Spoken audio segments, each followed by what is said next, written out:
ఇక చూడండి, అందరికైతే వినాయక చవితి శుభాకాంక్షలు. మేము ఇంట్లో దేవుణ్ణి అయితే పెట్టుకుంటాము. ఇప్పుడు ఈ కాలంలో గల్లీ గల్లీకి అయితే దేవుణ్ణి పెడతాండ్రు కదా. అప్పుడు అంటే ఇక మేము చిన్నగా ఉన్నప్పుడు, మేము అంటే నేను ఒక్కదాన్నే కాదు, మీరు కూడా ఇట్లాంటి వాళ్ళు ఎవరన్నా ఉంటే అందరికీ, మనం చిన్నగా ఉన్నప్పుడు స్కూల్కి హాలిడేస్ ఇస్తే ఆ రోజు వినాయక చవితి రోజు పొద్దున్నే తలస్నానం చేసి గుడికి అయితే వెళ్ళి, ఇంకా వెళ్ళే ముందు వాళ్ళ చెట్లే వీళ్ళ చెట్లే పువ్వులు తెంపి ఒక 5-6 కలిసి పెద్ద దండ వేసి దండ అయితే పట్టుకొని వెళ్ళే వాళ్ళం. మేము వెళ్ళేసరికి మాకంటే ఇంకా చాలామంది ఉండేవాళ్ళు పిల్లలు.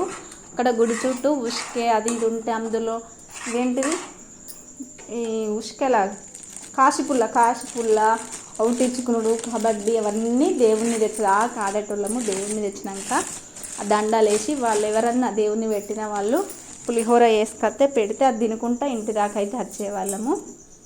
అప్పటి హ్యాపీనెస్ అనేది మళ్ళీ తిరిగి రాదు. ఇప్పుడు దేవుణ్ణి పెడితే మనము సెల్లునే చూస్తున్నాం. దేవుణ్ణి రూపాయి ఇస్తే సెల్లును 100% చూస్తున్నాము.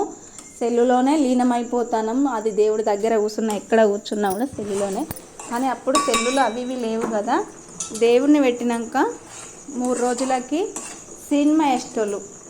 ఒకటే పెద్ద టీవీ తీసుకొచ్చి అందులో సినిమాలు అయితే వేసేటోళ్ళు. ఆ సినిమా కోసం అసలు వాడ మీద ఎంతమంది ఉన్నారో అంతమంది ఆడోళ్ళు అందరూ కలిసి, పిల్లలు పెద్దలు అందరం కలిసి, మా అన్నలు అందరూ, మన ఇంట్లో ఫ్యామిలీ ఎవరు ఉంటారో వాళ్ళందరూ ఒక పనికి పోయి వచ్చి చాతగాని వాళ్ళే ఇంట్లో పడుకునే కానీ మిగిలిన అందరం అయితే వెళ్ళి ఆ సినిమా చూసి వచ్చేవాళ్ళము. ఈ వినాయక చవితి వచ్చింది అంటే స్పెషల్ ఏంటి అంటే వినాయకుని సినిమా వేస్తారు అనేది అప్పుడు బాగా స్పెషల్.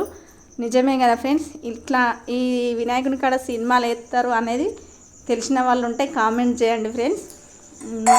అసలు ఇక అది చాలా హ్యాపీగా అనిపిస్తుంది కదా.